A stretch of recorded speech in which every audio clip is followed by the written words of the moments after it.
dwelling on the negative. Is that what you do? Welcome back to Talking with Jazz with your host, BigDaddy0. We're in the country still. We're exploring tree change. And we're exploring today how I try and summarize life in the country. I thought about it for quite some time. Someone said part of it to me and I kind of synthesized the rest and made, trying to make sense of what life is like in the country. And I don't mean to focus on the bad things. So this is kind of the bad things about living in the country, or the things you can't avoid. And if you want to avoid these things, then don't move to the country. So I decided I would try and summarize some of the important parts of living in the country. I wanted to reduce it down, make it simple. Here's my list: cars, water, firewood, and bushfires. That's my list. The 4 things you can't avoid if you live in the country, particularly if you live out of the town, shall we say. Because you need a good car. Not a good one, you just need a reliable one. And you'll clock up the kilometres like nothing else. As I often say to my dearly beloved, I never went for one joyride, and still my sports car has 20,000 kilometres on it. Which means the sports car is useful. I think so. It's fun too, in the country. You can get around in it. Do it. You got space for it as well. Why not? Sports cars are useless in the city. I see idiots with sports cars in the city. I think you're an idiot. You're racing between lights. What are you thinking? Sports car in the country. You can go out for cruises on semi-deserted roads. It's fabulous. You don't break the law, of course. I would never do that. You might. Well, I won't. And I won't be talked into it. Water is the other thing you will always have to deal with, particularly if you live, like I do, off-grid.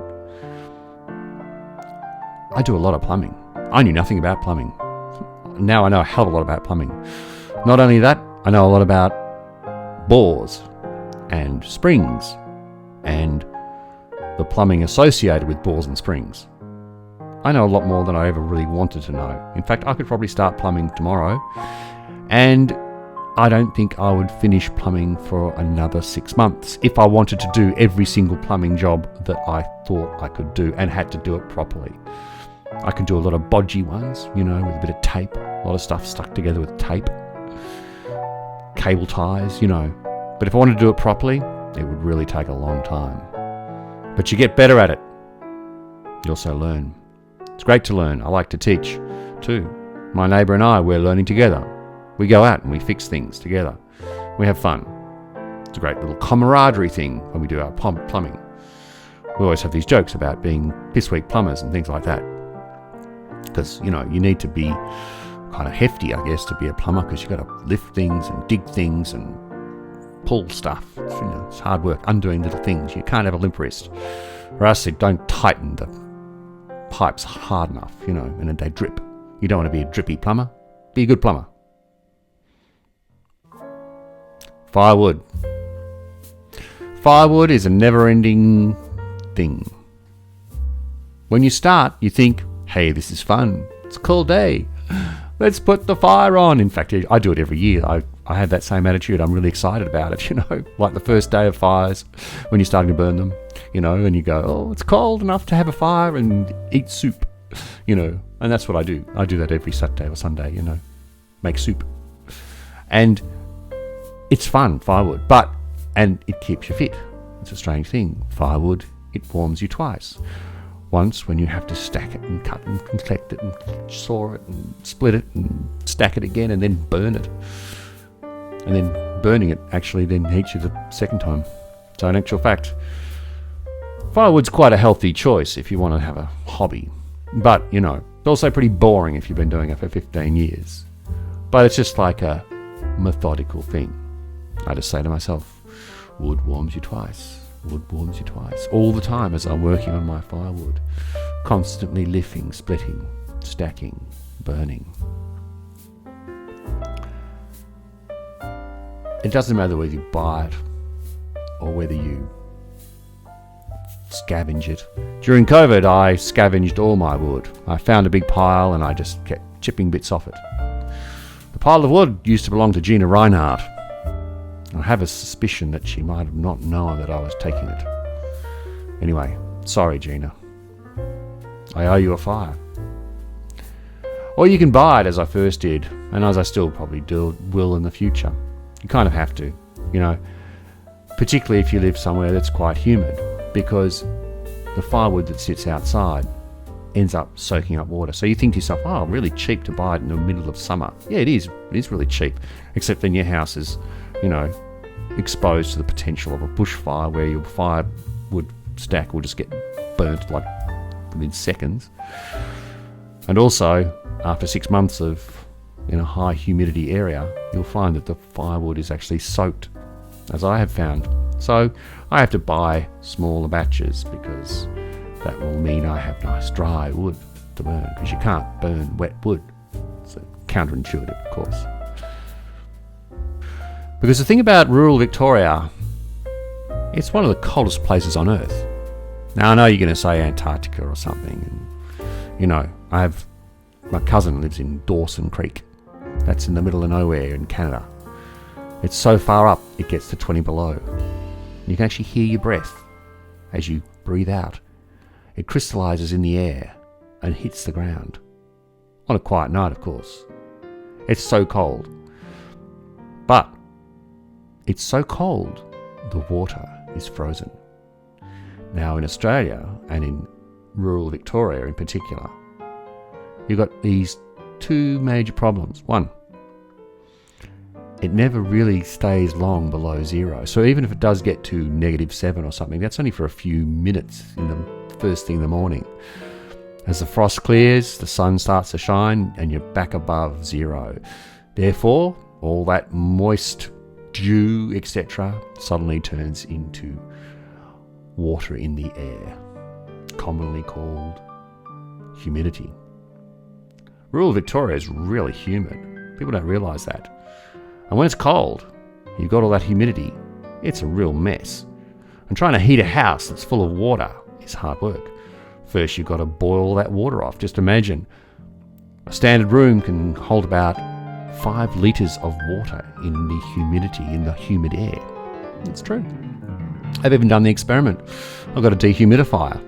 I can stick it into a room. 5 litres will come out of that room a day because humid air is constantly going in and all the things in that room are in fact wet. Strange, eh? You don't get that in the big smoke. It's not as humid.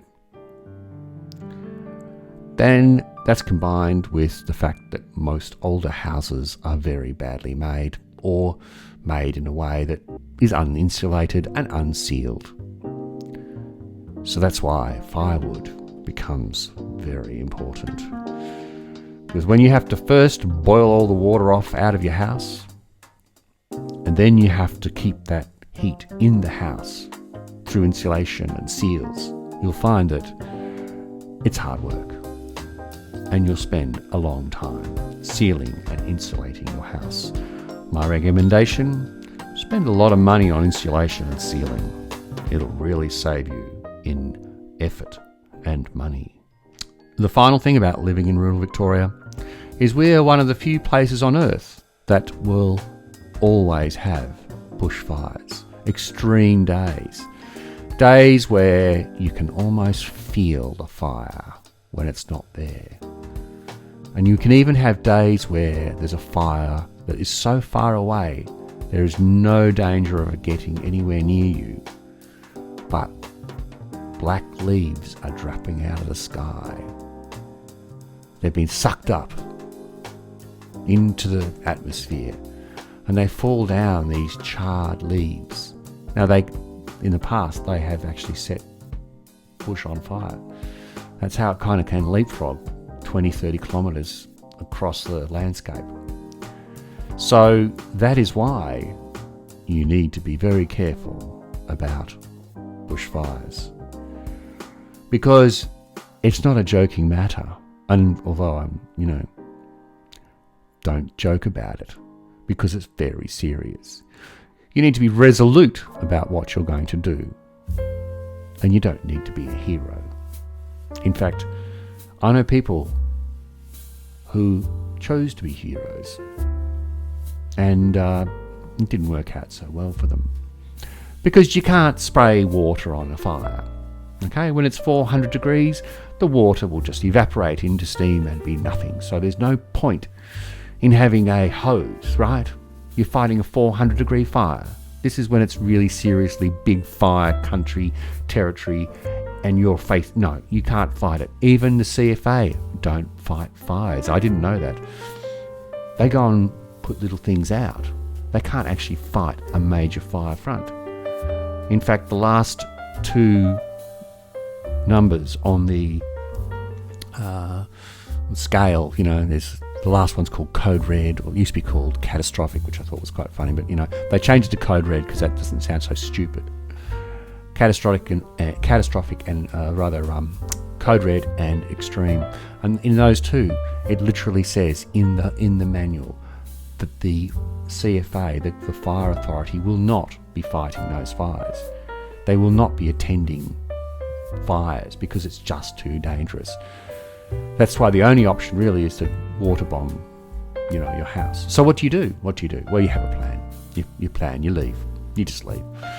You don't stick around with a stupid garden hose. I know people who want to, but it's not. That seems like a good idea, but it's not. It's just not. You don't have the ability. You're not a firefighter. If you're a firefighter, you can think about it. But even then, I'll just leave. We leave, and what turns out to be the case, is what I've found out, is that if you go and there's no fire in your area, you can return at about 6 p.m. because by then the humidity has dropped. And we've stuck to this rule. My dearly beloved and my kids and I have stuck by a rule that if it gets to one of the last two classifications of fire rating day or whatever it is, we just leave. And we don't think about it. We just plan ahead and we go. We go stay with relatives, or we go shopping, water gardens, whatever.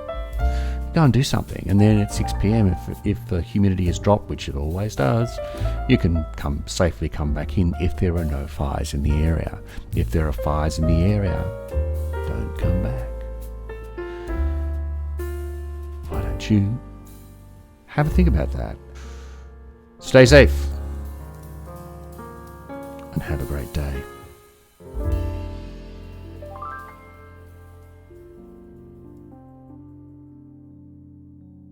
Thank you for watching that video. I hope you enjoyed it.